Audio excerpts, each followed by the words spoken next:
Olá, meus irmãos, sejam bem-vindos a mais um bate-papo entre amigos. Hoje eu vou falar com o pastor Antônio Neto e vamos falar sobre a hermenêutica e a pregação cristocêntrica. Tem muita coisa hoje dizendo, afirmando, né, chaves hermenêuticas. Jesus é a chave hermenêutica, ou então temos que achar Jesus em todo o texto bíblico. Quando você estiver pregando, você tem que apresentar Jesus. O que seria isso? O que seria biblicamente achar Cristo em todo o texto? Será que é isso mesmo o que a Bíblia nos manda fazer? O que é uma pregação cristocêntrica? O que é uma pregação que glorifica a Deus? O que é uma hermenêutica que visualiza corretamente o texto bíblico? A Bíblia, ela tem esse interesse mesmo de apontar para todas as vezes apontar para Jesus. São reflexões que a gente vai fazer aqui hoje junto com o pastor Antônio Neto. Daqui a pouco ele está chegando aí, deixa eu só já ir anotando aqui, ó. Hermenêutica e a pregação cristocêntrica.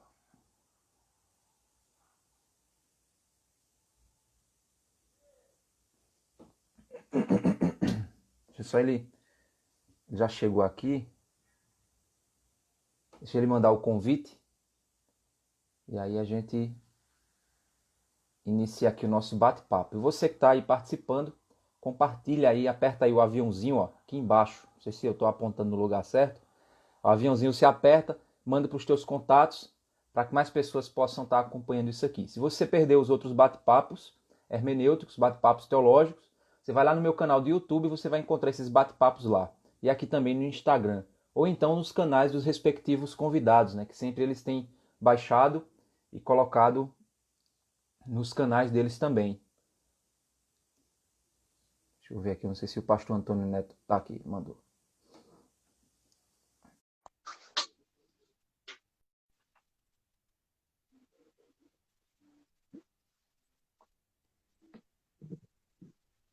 Bom dia. Bom dia, pastor. Tá me ouvindo? Tô ouvindo sim. Alegria, viu? Revê-lo. Pois é, rapaz. Faz tempo que a gente não se fala, né? Prazer em Muito falar bom, velho. contigo, pastor. Muito bom. Eu vi aí que você, a odisseia do escritório tá se resolveu, não foi? Rapaz, se resolveu, graças a Deus, mas começou outra odisseia, que foi a odisseia do meu computador, né? Computador, eu lembro aí que você falou. Mas e É, aí, já se e resolveu? aí eu... Não, ainda tá na batalha. Não, assim, eu descobri, depois de muito pelejar, muito teste, eu descobri que era a placa de vídeo que estava ruim. Hum, Aí eu, eu tirei a placa de vídeo, ele funciona, só que eu não... A maioria das coisas que eu faço de vídeo, de gravação, essas coisas, eu não posso fazer sem placa de vídeo, porque o computador fica travando, né? sim. Daí eu comprei outro computador, cara. E Ah, legal. Ele chegou em João Pessoa quarta-feira. E Sim. nada da empresa vir entregar aqui em casa. Eu já liguei pro motorista, já consegui o Meu telefone Deus. do cara. Aí o cara, ontem eu consegui falar com ele, ele disse: "Não, 1 hora da tarde eu tô aí deixando". Até agora nada, cara. Ah, meu Deus do céu. É, Mas é eu isso também aí. Deus tava. trabalhando a paciência da gente. É verdade. Eu também tava com problema tentando fazer algumas lives e sem conseguir o computador, porque o meu computador é antigo. Aí eu fui comprei um SSD, né? Que aí acelera mais o computador, né? Que é o drive digital, né? Aí deu uma acelerada Uhum. boa. Aí tentei, aí não consegui, aí deu problema no Windows, tive que reinstalar, aí tive que reinstalar meus softwares tudinho. Aí fiz esse processo umas 3 vezes. Uma batalha assim que eu Uhum. digo, meu Deus do céu, se a gente. Feliz era o Charles Spurgeon, que não dependia de nada disso para pregar. Pois é, rapaz. E, O e, a- cara ia. e bem, e bem em cima da pandemia, da quarentena, tá tudo mais caro. Tudo, É tudo. verdade, é verdade. Tudo que foi envolvido com o trabalho na internet está mais caro. O computador está mais caro, microfone, tem placa de vídeo. O que você imaginar que estiver relacionado a trabalhar pela internet, com aula, videoaula, está tudo mais caro ou esgotado, né? Sim, é Mas, verdade. Mas tá bom. Mas amém. Vamos caminhando. Com a graça de Deus, ele vai nos, nos dando a paciência devida, né? Antônio, mais uma vez, um prazer imenso ter você aqui para a gente falar sobre esse assunto, que eu sei que também é um dos assuntos que você é apaixonado, é pregação, né? E aí eu introduzi já aqui para o pessoal, antes da sua chegada, algumas perguntas que eu sei que a gente pode ir trabalhando aqui, certo? E do tipo assim, Jesus é a chave hermenêutica, alguns assuntos que surgem nesse sentido. Outro que diz assim, a chave hermenêutica é o amor. Ou então, todo texto bíblico tem que apontar para Cristo. Você tem que achar Cristo no texto. Uma pregação cristocêntrica, ela sempre tem que mostrar Cristo no texto. Então, assim, até que ponto isso está correto, isso está errado? Essas coisas a gente vai dar uma conversada aqui hoje. E aí, para a gente começar, primeiro, eu queria te fazer a seguinte pergunta. A Bíblia, ela é cristocêntrica? Certo. Isso já pressupõe uma outra questão, né? Sim. Que é o que é que se está querendo dizer com cristocêntrica, certo? Então, se a gente for perguntar assim, se o personagem principal da Bíblia é Jesus, então, certamente a gente diria que sim, certo? O Antigo Testamento, o Antigo Testamento e o Novo Testamento, inclusive a gente dá esses nomes centrado na figura do Senhor Jesus Cristo e da sua obra, né? O Antigo Testamento preparava para Cristo e o Novo Testamento é o cumprimento de Cristo. Então, nesse sentido, sim, Jesus a Bíblia é um livro cristocêntrico, mas a questão, inclusive, é o que você acabou de introduzir. A questão é quando isso se torna uma hermenêutica. Sim. Entende? Então, quando isso se torna não só um método de interpretação do texto. Então, não é a questão é, visto que toda a Escritura aponta para Cristo no Antigo Testamento e no Novo Testamento, visto que Jesus é o personagem central das Escrituras, qual a implicação que isso tem para a forma como eu leio e interpreto os textos, especialmente os textos do Antigo Testamento, certo? E aí você vai ter a chamada hermenêutica cristocêntrica, que é daquele pessoal que vai dizer que o Antigo Testamento é escritura cristã. Não sei se o pessoal já deve ter visto, lendo a Bíblia como escritura cristã, né? Então, já vi o livro, mas não li. Então, o livro Pregação Cristocêntrica, do Bryan Chapell. Tem uma trilogia que, inclusive, a editora Vida Nova traduziu. Eu acho que o nome do cara é Graham Goldsworthy. É um nome bem teologia difícil. Bíblica. Esse é um dos principais proponentes dessa ideia de Cristo como sendo... Esse aqui, né? Isso, Graham Goldsworthy. Exatamente. Então, ele defende bem essa ideia de você... da chamada hermenêutica cristocêntrica, né? Sim. Você entender, você vê como o Antigo Testamento se refere a Jesus Cristo. Todo o Antigo Testamento, como é que ele se relaciona com Jesus Cristo, certo? E aí é que a gente pode conversar um pouco aqui sobre esse tópico, né? Quando você diz que o Antigo Testamento se relaciona com Cristo, você tá falando mais com a revelação da pessoa de Cristo ou a revelação da obra de Cristo? Porque assim, a gente precisa entender, principalmente hoje em dia, existe uma linha, né, que diz assim, que Jesus ele é a chave hermenêutica, né?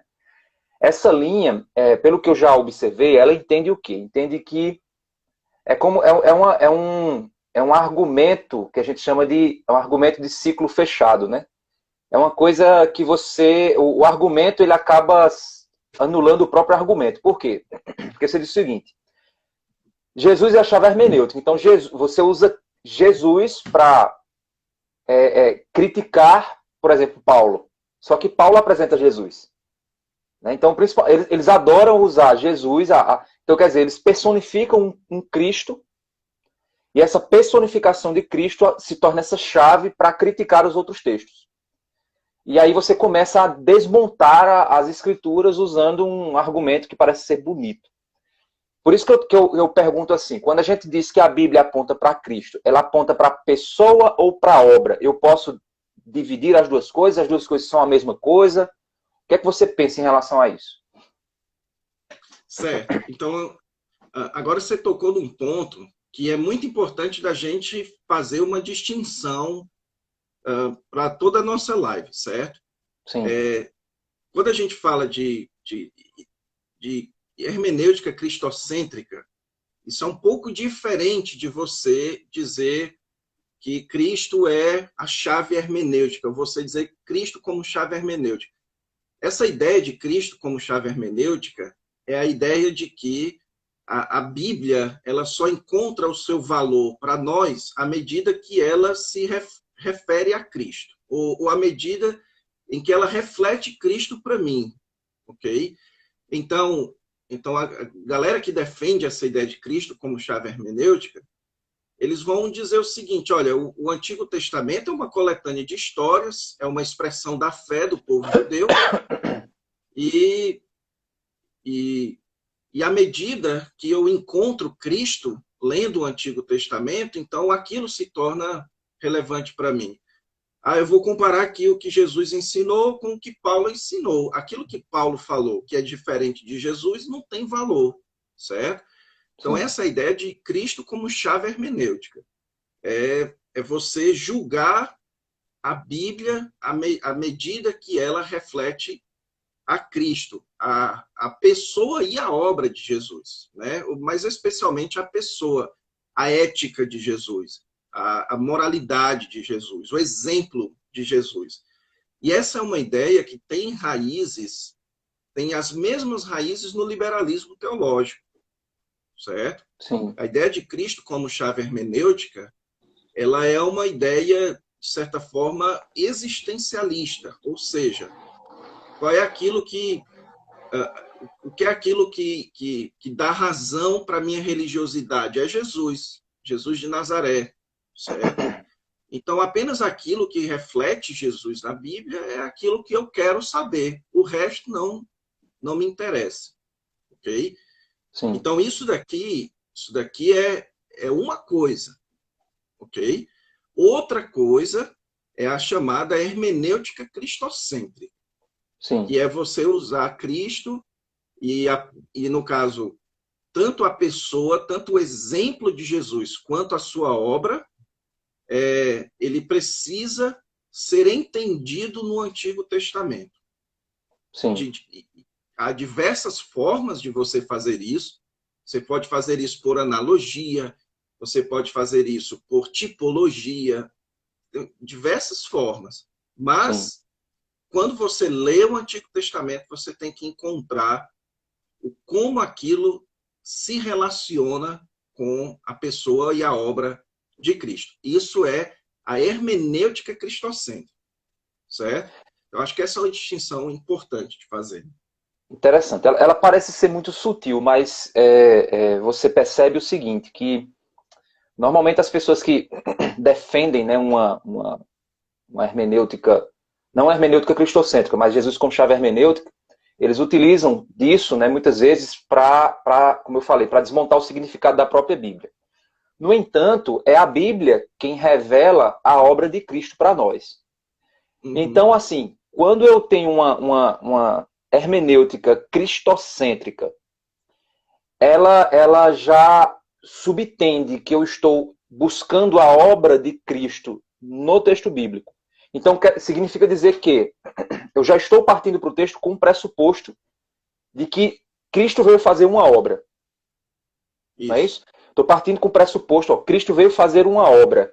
Então, deixe-me olhar nas Escrituras qual é essa obra que as Escrituras revelam. Né? Uhum. Então, não seria, então, desta forma, que a minha, vamos dizer, a minha chave hermenêutica, uma hermenêutica cristocêntrica, ela põe muito mais peso na revelação do que Cristo veio fazer para nós, por nós, do que propriamente na pessoa de Jesus. Eu sei que você distinguir pessoa e obra são coisas assim que a gente tem que ter muito cuidado, né? Porque não é muito fácil você fazer essa distinção. Mas assim, será que a Bíblia, de fato, quando ela revela essa obra de Cristo, e quando a gente está ali olhando a obra de Cristo sendo realizada, a revelação da pessoa de Cristo não faz parte dessa obra? Ou seja, a obra é o carro-chefe? Certo. Não, de fato, a chamada hermenêutica cristocêntrica, ela parte de um princípio chamado interpretação histórico-redentiva.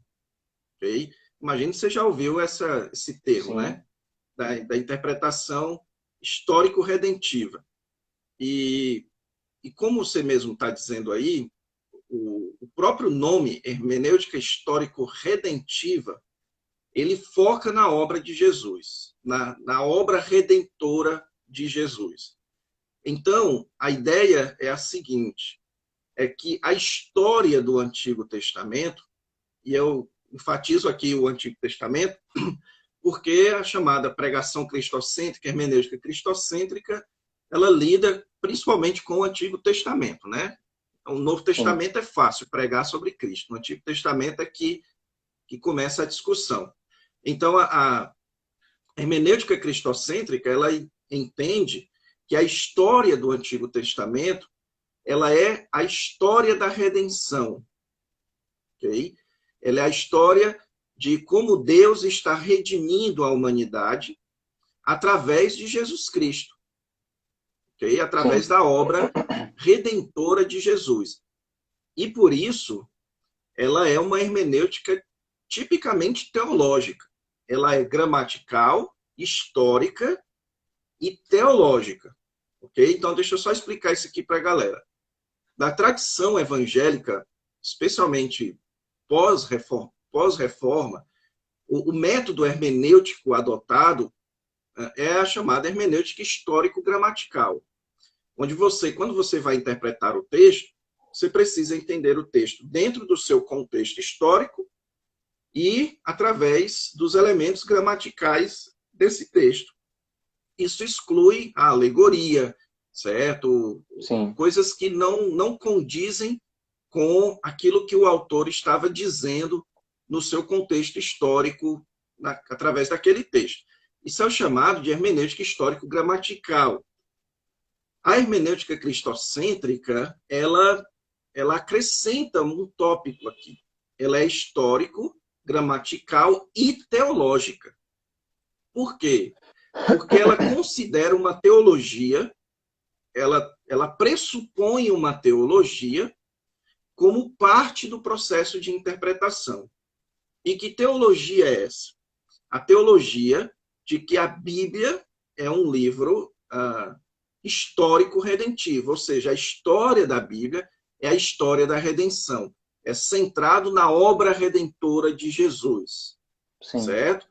E por isso, à medida que você vai interpretando os textos do Antigo Testamento, você vai tendo que encontrar essa relação desse texto com essa obra redentora de Jesus. Sim. Certo?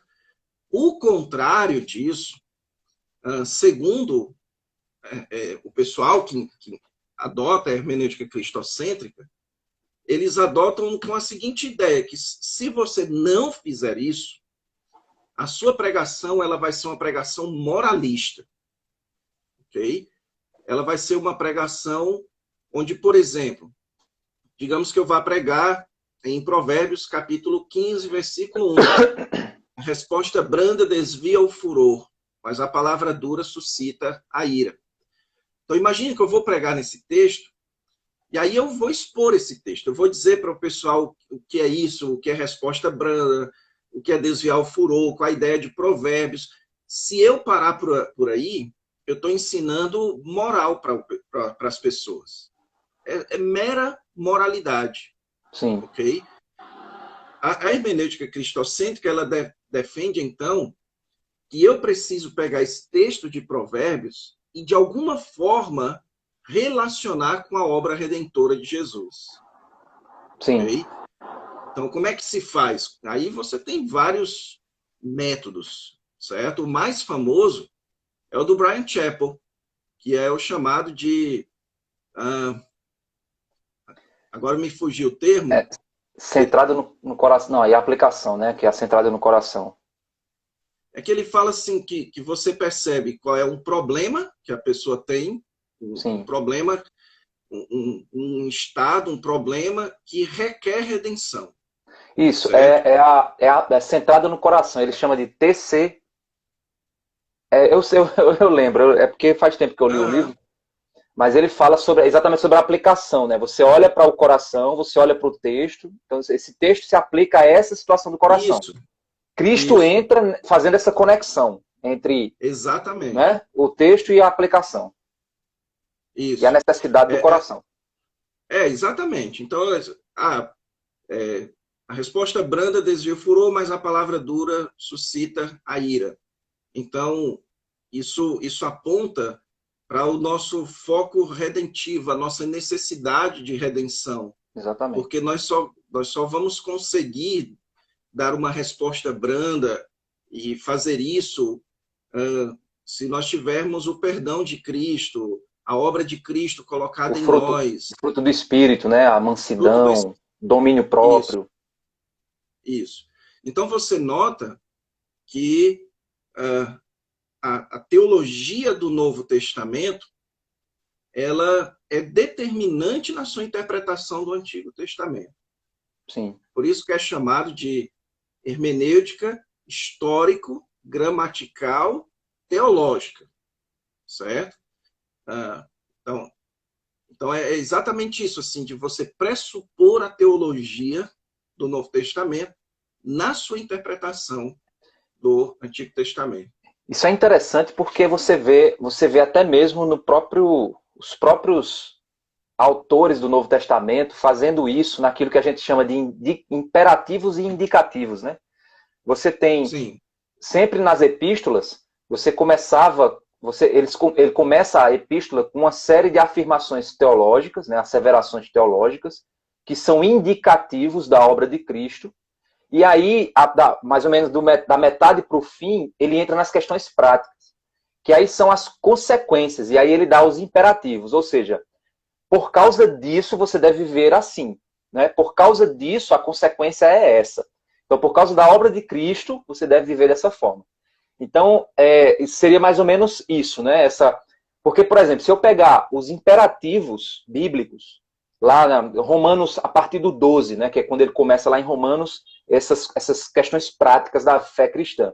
E eu prego as questões práticas, dizendo, olha, você não deve mais roubar, né? Não furteis. Mas, se eu disser isso, eu disser para a pessoa, não roube, porque a Bíblia está mandando. A pessoa vai ser o quê? Ela vai ser uma legalista. Vai fazer porque ela vai entender o seguinte: a religião me mandou fazer isso, então eu não vou fazer. Mas se ela entende, como o apóstolo Paulo diz, né? Vocês hoje devem se despir do velho homem, se revestir do novo homem, se despir com aquelas velhas práticas. Então, se antes você furtava, hoje você não deve mais fazer, porque você deve se revestir do novo homem. Então, ou seja, a obra de Cristo traz essa transformação. Então seria mais ou menos isso, só que no contexto da Bíblia toda, não é isso? exatamente, exatamente. E só que vai um pouco além, ok? Sim, Isso vai não apenas na questão moral, certo? Isso vai na questão também, como é que eu posso dizer? Na questão interpretativa, certo? Então, sim, muita gente da hermenêutica cristocêntrica, por exemplo, eles fazem o seguinte: assim como Abel foi morto injustamente, certo? hum, Jesus também foi morto injustamente, ok? Então, sim, Abel é uma representação de Cristo, certo? Assim como Abraão teve aquele momento sombrio, antes de sacrificar o seu filho, Jesus também teve um momento sombrio antes do seu próprio sacrifício. Inclusive, ó, um exemplo bem interessante. Agora, durante a pandemia, na quarentena, a gente viu muita gente, especialmente da linha reformada, mais presbiteriana, fazendo uma comparação do nosso tempo com o exílio. Não sei se você chegou a ver alguém fazendo isso. Vi, dizendo sim. que a igreja está como se a igreja estivesse no exílio, porque existe uma relação tipológica, uma relação de Israel e a igreja, certo? E que por isso, quando o texto do Antigo Testamento fala lá, né, de Israel indo para o exílio e tudo, isso, de certa forma, tem uma implicação para nós hoje. Então existe o aspecto moral da gente entender como o Antigo Testamento emula a moralidade de Jesus, ou como a gente deve fazer, mas existe também um aspecto chamado teológico, né?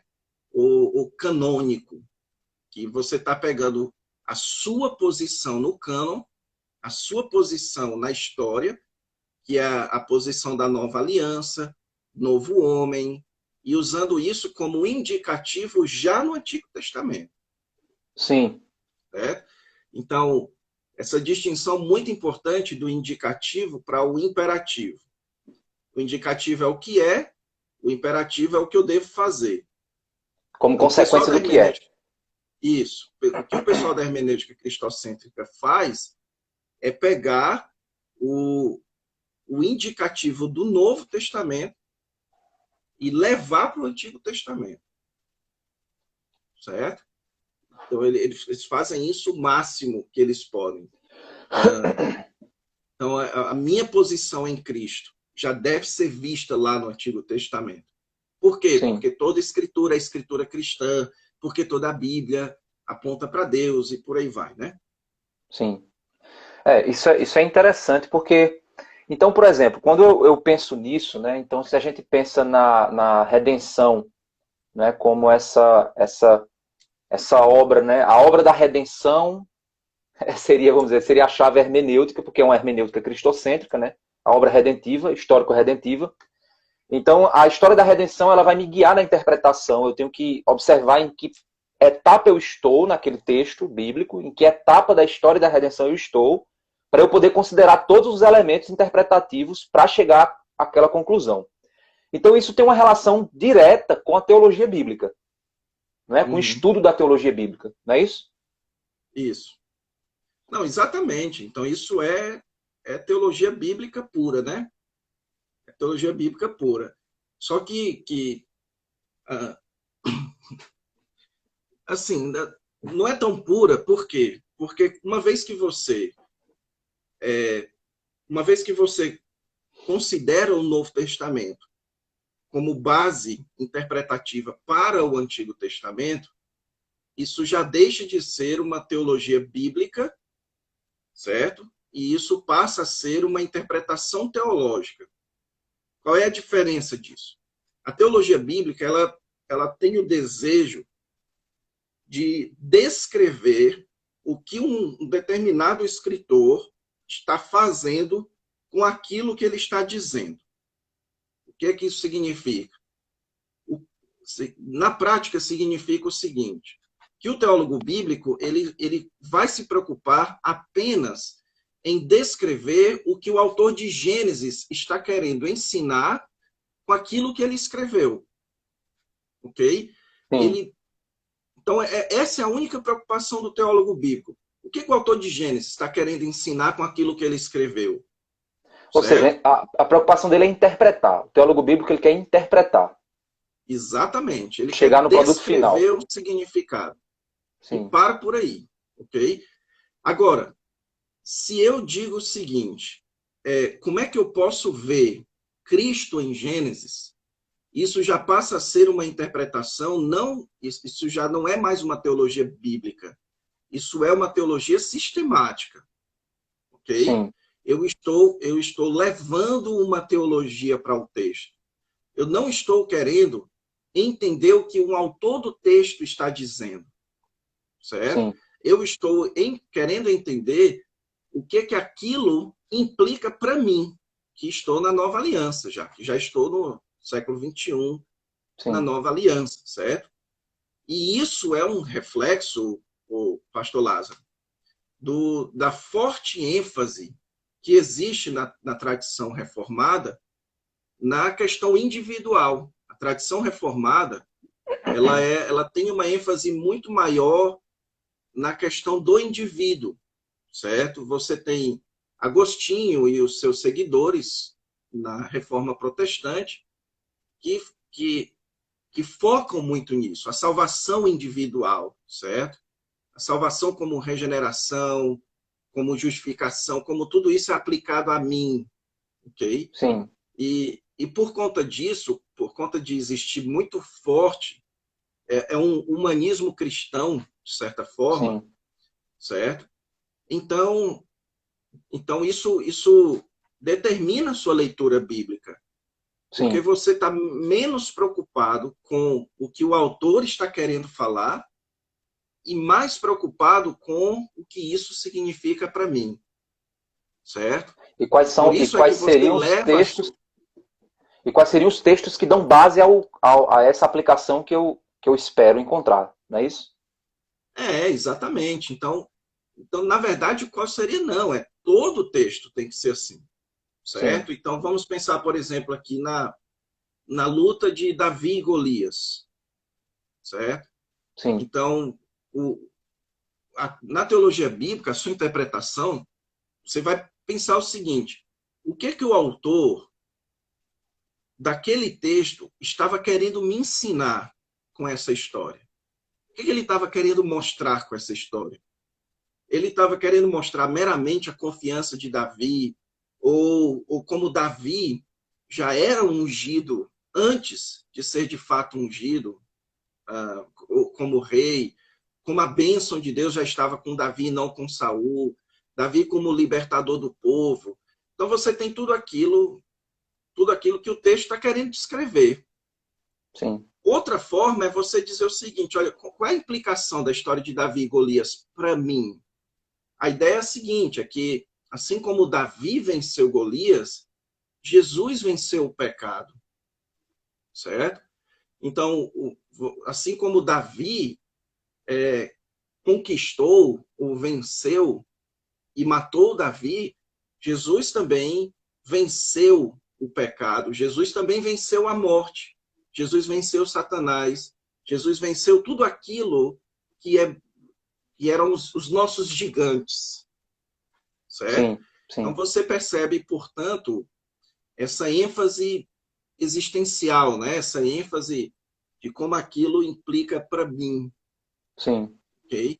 E nesse processo de como aquilo implica para mim, você tem que incluir Jesus, visto que nós já estamos na nova aliança com base na obra de Jesus Cristo, né? Então, assim, você tem a teologia bíblica, ela está interessada no produto final do todo, né, da revelação.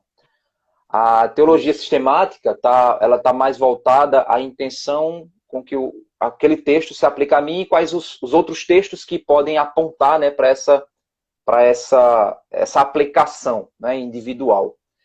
E eu poderia pensar então que a hermenêutica cristocêntrica, como ela se apoia no método histórico redentivo, então eu estou me concentrando no método, né? Enquanto a teologia bíblica ela pode usar o método para chegar no resultado dela, a sistemática pode usar o método para chegar no resultado dela, o método, ou seja, a ferramenta, a forma como eu faço, a histórico redentivo, ela tenta levar em consideração elementos como ela leva para dentro da interpretação pressupostos que vêm da teologia bíblica e pressupostos que vêm da teologia sistemática para ela chegar a encaixar o texto na linha da redenção.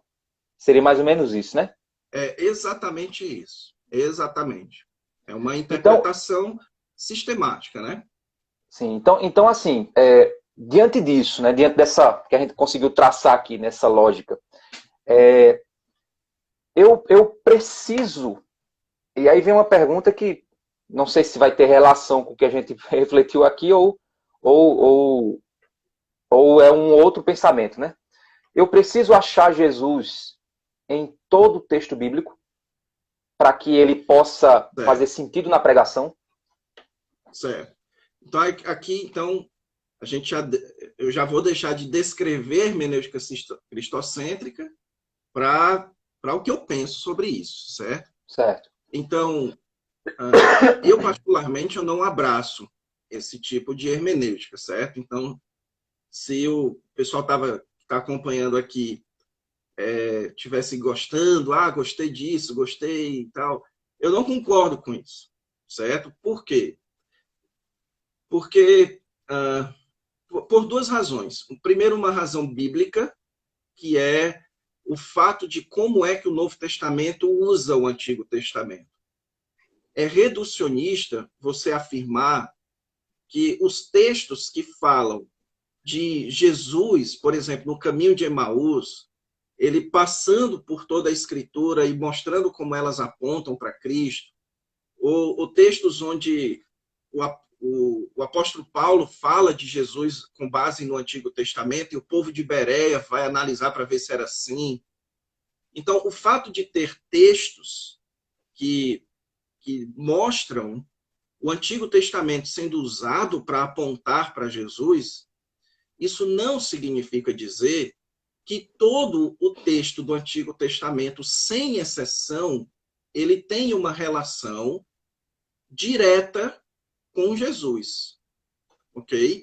Sim. Então, quais são os textos do Antigo Testamento quais são os textos do Antigo Testamento que se relacionam com Jesus? São aqueles textos que são proféticos, ok? Tanto Sim. no particular quanto no total. Então, existe um aspecto em que a lei de Moisés é profética. O livro de Mateus nos mostra isso. A lei aponta para Cristo. Cristo é o cumprimento da lei. Isso significa, portanto, que aquilo que Cristo é, hoje, para nós, cumpre aquilo que a lei representava no Antigo Testamento. Então, Jesus é o cumprimento. Então, existe esse aspecto que a lei aponta para Jesus. Mas isso não significa dizer que em cada texto da lei existe uma relação com Jesus. Entende? A Sim. mesma coisa é com as histórias de Israel. A história de Israel, ela encontra o seu cumprimento em Jesus. Porque aquilo que Israel representava no Antigo Testamento, hoje Jesus representa para todos nós, judeus e gentios. Mas isso não significa dizer que cada aspecto da história de Israel ela precisa ter uma relação direta com Jesus, certo?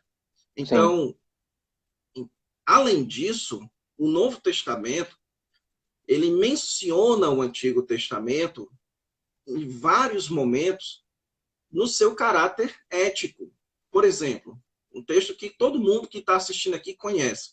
Quando o apóstolo Paulo diz toda a escritura é inspirada por Deus, ele está se referindo ao Antigo Testamento, às escrituras que ele tinha em mãos naquela época. E ele diz que a escritura inspirada por Deus ela é útil para o ensino, para a correção, para a educação na justiça, a fim de que o homem de Deus seja perfeito e perfeitamente habilitado para toda boa obra. Ou seja, existe um valor ético de conduta moral no Antigo Testamento, certo? Eu poderia ainda citar aqui vários outros textos, como especialmente 1 Coríntios capítulo 10, quando o apóstolo Paulo diz que a história de Israel ela foi escrita para servir de exemplo para nós, para que a gente não caia nos mesmos erros que eles caíram, certo? Então, o problema da hermenêutica cristocêntrica, ele começa aí, é que o Novo Testamento, ele parece que não abraça, os autores do Novo Testamento parece que não abraçam essa ideia de tentar relacionar todo o texto com Jesus. Não, existem textos e existem blocos de textos que têm uma relação com Jesus, mas existem umas outras funções no Antigo Testamento, como é o caso da função moral. Em segundo lugar, um outro problema que eu tenho com a chamada hermenêutica cristocêntrica é que ela despreza a... Aliás, eu não vou dizer que ela despreza, porque isso seria injusto da minha parte, né? Mas ela acaba por desprezar o valor histórico da inspiração bíblica do Antigo Testamento, certo? Sim. O que significa isso? É que se eu dependo do Novo Testamento, se eu dependo da teologia do Novo Testamento para interpretar o Antigo Testamento, então qual seria o valor intrínseco do Antigo Testamento? Sim, certo? sim. E, mais uma vez, eu não vejo base bíblica para você afirmar uma superioridade de um testamento sobre o outro, especialmente uma superioridade interpretativa. Okay? Até mesmo porque senão daria a ideia de que Deus estava brincando com os judeus, né? Mas é o seguinte, ó, eu dou só um pirulito para vocês ficarem se passando um tempo aí, e depois eu vou trazer de verdade a comida de verdade. Exatamente. Ou então assim, é como se o judeu, lá no Antigo Testamento, quando ele pegasse o livro dos Salmos, por exemplo, aí ele lesse o Salmo 1, né? Bem-aventurado um homem que não anda no conselho dos ímpios, não se detém. É como se o judeu ele já pensasse o seguinte: como é que isso daqui se relaciona com o Messias? Qual a relação que esse texto aqui tem com o Messias? E não era assim, isso não acontecia, certo? Você tem toneladas de escritos de intérpretes do Antigo Testamento antes de Cristo, e existia uma forma de interpretar o Antigo Testamento relacionando com a vinda do Messias, mas eram os textos proféticos, os textos claramente proféticos, certo? Então, isso é irreal, é utópico você pensar que todo o texto do Antigo Testamento ele se relaciona, ele aponta, ele fala de Cristo de alguma forma. Então, você não precisa disso, certo? Então, assim, é como se ali no Antigo Testamento já existia um relacionamento redentivo de Deus com aquele povo, né? Isso. Mesmo sem a vinda efetiva de Cristo, mas a promessa da vinda de Cristo já era um relacionamento redentivo. Já um relacionamento redentivo consumado naquele povo, para aquele povo. Não é isso? Exatamente. Só que aí, pastor, é o seguinte, nem tudo na Bíblia é redenção. Fala sobre isso, entendeu? Lutero ele fazia essa distinção entre lei e evangelho, né? Que existem textos bíblicos que falam diretamente sobre a nossa redenção, a nossa reconciliação com Deus, mas existe muito texto na Bíblia que é ético, que é sobre santificação, entende? Sim. Isso é uma coisa que é muito esquecida, que a Bíblia foi escrita por judeus, inclusive o Novo Testamento, e que muito do judaísmo era uma questão ética. O judeu é um povo muito ético. Então, a Bíblia fala muito de ética, certo? Ou daquilo que Deus espera de nós. Nem tudo da Bíblia é sobre o que Deus está fazendo conosco, certo? Mas também a Bíblia fala muito sobre aquilo que Deus espera de nós. Sim. Certo? Então em Gênesis capítulo 1, você tem antes do pecado humano, em Gênesis capítulo 3, você já tem Deus revelando o que ele espera de nós. No caso, Adão e Eva, entendeu? Sim. Então, aquilo que Deus espera de nós, ele precisa ser considerado além daquilo que Deus está fazendo conosco, certo? Sim. Por conta disso, você não precisa necessariamente relacionar todo o texto do Antigo Testamento com a obra de Cristo. Certo? Você não precisa necessariamente. E há outras razões para isso, a gente pode comentar aqui, certo? Mas você precisa ver o que Deus está esperando de nós a partir daquele texto. Ali, na realidade, é como se o texto, aquele texto está revelando a pessoa de Deus e revelando a vontade de Deus. Mas quando você olha esse aspecto, você percebe que por causa do pecado, você precisa de Cristo. Então, assim, é fato que o texto ali ele não está revelando a pessoa de Cristo, mas está revelando aquilo que Deus ele espera de nós. Mas vem o pecado e nos incapacita de atender essa demanda. Mas aí vem Cristo e nos capacita nele a atender essa demanda que o texto ali dizia, olha, Deus esperava isso de vocês. Mas o pecado mostra que vocês são incapazes. Então Cristo vem e nele vocês conseguem fazer aquilo que não se conseguiu, apesar de Deus ter apresentado no início, não se conseguiu, o pecado tirou, Cristo vem agora com uma solução para isso. Seria mais ou menos nesse sentido, né? Certo, seria. Você pode fazer essa relação em todo o seu sermão, mas isso não faz parte da sua interpretação. Entendeu? Sim. Isso faz parte, porque a interpretação ela tem um tripé. Ela tem o que o texto diz, Sim. o que o texto está querendo dizer, ou seja, o significado de um texto, a sua significância, que é aquilo que o autor está querendo fazer com aquilo que ele disse, certo? E a sua implicação, que são múltiplas. Então, deixa eu dar um exemplo para o pessoal aqui. Vamos pegar a história de Caim e Abel, ok?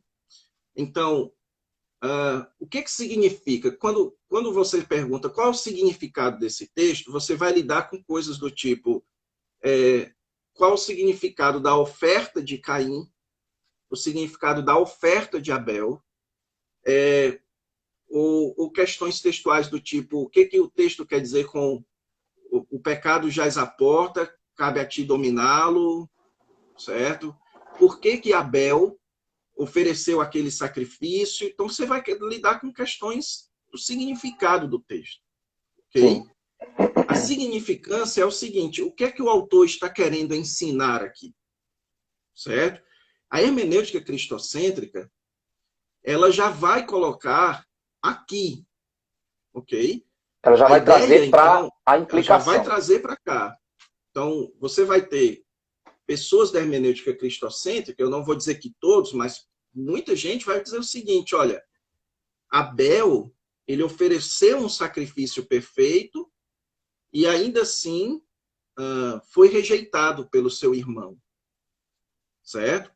Então, assim como Jesus ofereceu um sacrifício perfeito e foi rejeitado pelos seus irmãos, assim como Abel foi morto injustamente, Jesus foi morto injustamente. Então, Abel aponta para Cristo. Cristo é o nosso Abel. Tá entendendo?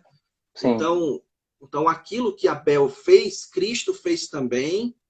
E à medida que nós seguimos o exemplo de Abel, nós estamos seguindo o exemplo de Cristo.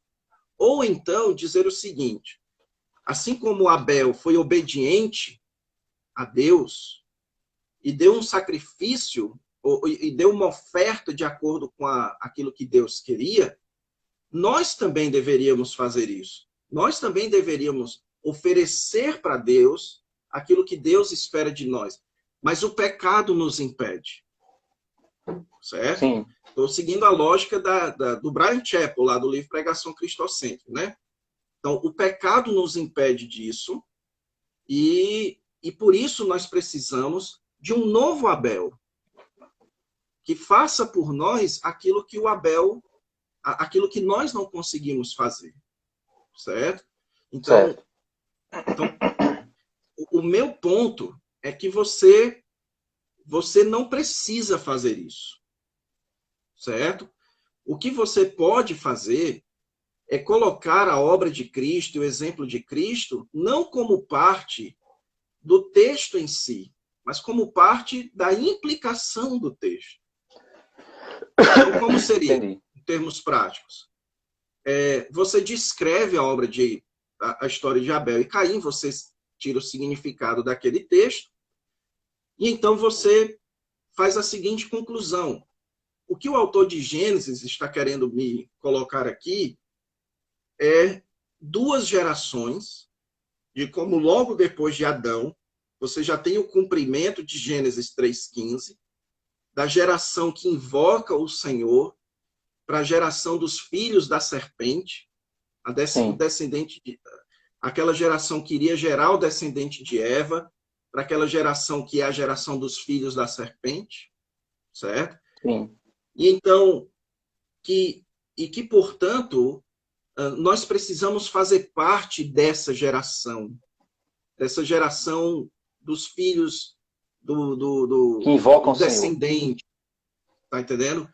Daqueles Sim. que são como Abel, que vivem como Deus espera que eles vivam, mesmo que isso gere morte, perseguição por Satanás, pelos inimigos do povo de Deus. Pronto, então aqui eu dei o significado, dei a significância. Agora eu vou para a implicação, certo? Eu não quero que a minha pregação seja moralista, eu quero falar do evangelho, tudo bem. Você pode falar para as pessoas, irmãos, hoje, para que nós participamos daquilo que Abel participou, para que nós façamos aquilo que Abel fez, nós temos muito mais condições, porque nós temos a Cristo, nós temos o Espírito Santo em nós, certo? Sim. Cristo ofereceu um sacrifício perfeito a Deus, e quando nós cremos em Cristo e seguimos a Cristo, nós então também, ou seja, você está aqui no campo da implicação e não da Isso. interpretação. Ou seja, Okay? você interpretou o texto no contexto do judeu, como o judeu receberia aquele texto, como o judeu compreenderia aquele texto, só que você não pode pregar e parar aqui, porque você não está lidando com o judeu hoje. Né? Aquele contexto parou ali. Deus continuou revelando progressivamente, né, a sua revelação e chegou na igreja. Agora, com a igreja, as ferramentas que a igreja possui, né, sendo ela Cristo, né, a obra de Cristo hoje para a igreja, agora ela faz o quê? Ela, dentro do contexto da igreja, do povo hoje, para quem eu estou pregando, eu vou chegar lá e vou dizer, olha, você viu lá como o judeu entendia aqui? Para nós podemos fazer aquilo que Abel fez, mas agora em Cristo. Isso. Agora é em Cristo nós fazemos. Porque se eu chegar e desconsiderar o evangelho, eu vou estar sendo o quê? Judaizante, né? Eu vou estar chegando para o pessoal e tentando fazer eles serem judeus. Eles não vão ser judeus, né? Porque eles poderiam ser judeus ali, viver naquela realidade ali antes de Cristo, olhando para o Messias que viria. Né? Como Abel fez o sacrifício em adoração a Deus, mas, obviamente, na mente de Abel existia uma obra de um Deus redentor que estava ali, né? Pode ser que ele não visse claramente o Cristo numa cruz e tal, mas ele sabia que existia um movimento de Deus ali, né, misericordioso, gracioso, né, bondoso, para com aqueles que invocassem a ele, não é isso? Exatamente. Então, a verdadeira hermenêutica cristocêntrica não é a hermenêutica que tenta encontrar Cristo em todo o texto do Antigo Testamento, certo? Mas é aquela que tenta encontrar como nós podemos nos parecer mais com Jesus através do ensino do Antigo Testamento, certo? Sim. E aí, pastor Lázaro, o pessoal, quem gosta de teologia gosta de termos, né? De posições, Sim. digamos assim. Então, a forma como eu descrevo esse meu pensamento é chamado de hermenêutica cristocônica. E a ideia de cônica não vem de cone, não é um cone, mas da palavra imagem na língua grega, certo? Sim. Então, a ideia é a seguinte, é que à medida que a gente faz aquilo que Deus espera de nós, nós nos amoldamos mais à imagem de Cristo, certo? Então, se eu imito o exemplo de Abel, eu, no final das contas, estou imitando o exemplo de Cristo. Não porque Abel é uma representação de Cristo, certo? Mas, mas porque o que Abel fez é, é o que Deus esperava de Abel, Sim. certo?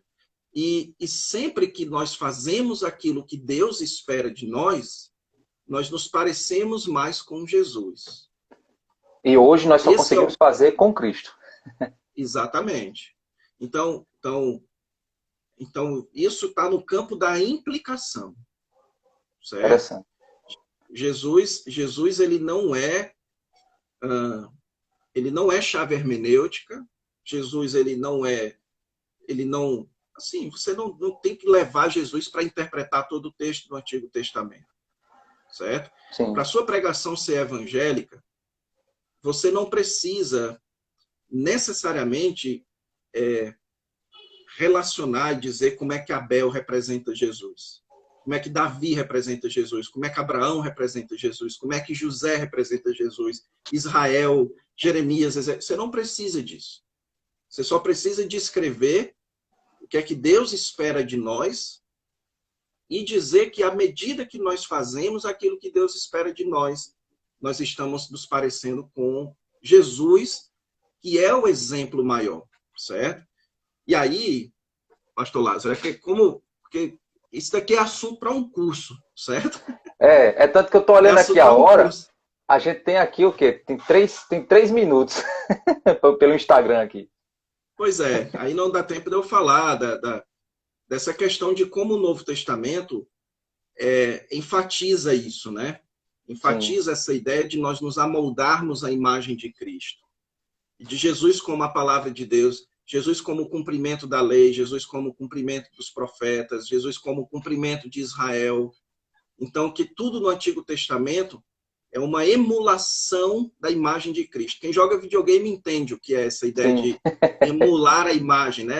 Você pega um CD pirata e emula a imagem de outro jogo. Então, o Antigo Testamento ela é uma emulação da imagem de Cristo. À medida que eu faço a sabedoria ensinada em Provérbios, eu me torno mais parecido com Jesus. Entendeu? Interessante. Ô, Antônio, você toparia a gente voltar mais para frente numa outra live? Já tem algumas marcadas na frente, né, com algumas pessoas. Aí a gente voltaria e a gente continuaria esse bate-papo. O que é que você acha? Você toparia? Eu topo.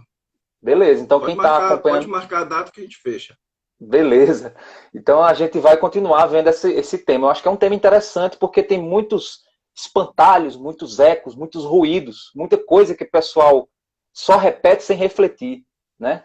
Então eu acho que isso é uma boa pegada aí para a gente trabalhar e entender um pouco mais, né? Porque eu sei que acaba tocando também em temas sensíveis, né? Onde muita gente já ouviu muitas repetições, né? De determinadas, vamos dizer, sofismas teológicos. Aí tanta repetição, tanta batida que às vezes você fica até achando que é pecado você dizer determinada coisa, né?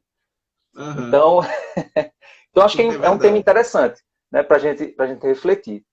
A gente está chegando aqui, vai faltar 1 minuto agora, em 5 segundos. O Instagram é cruel. Mas é bom porque assim, não fica algo cansativo ao ponto, né, de ficar muito longo. Mas, Antônio, eu agradeço demais a sua presença. Né? Sempre uma aula mesmo, esse bate-papo. E eu sei que o pessoal gosta também. Né? Então, sigam o Antônio Neto, gente. Sigam ele aí. Ele tem feito um trabalho muito bom, tem feito cursos, tem feito muita coisa boa. Então, pastor, Deus abençoe. E amém. falta Obrigado 30 pelo convite segundos. mais uma vez. E sempre que você me chamar, eu estou aqui, porque o nosso papo sempre é legal, a gente conversa bem. Agradecer o pessoal que está encorajando aí, o Teologia 3D. Obrigado. Lincoln também estava aí encorajando. Obrigado, pessoal que participou. Deus abençoe. Até mais. Deus abençoe. Valeu. Tchau.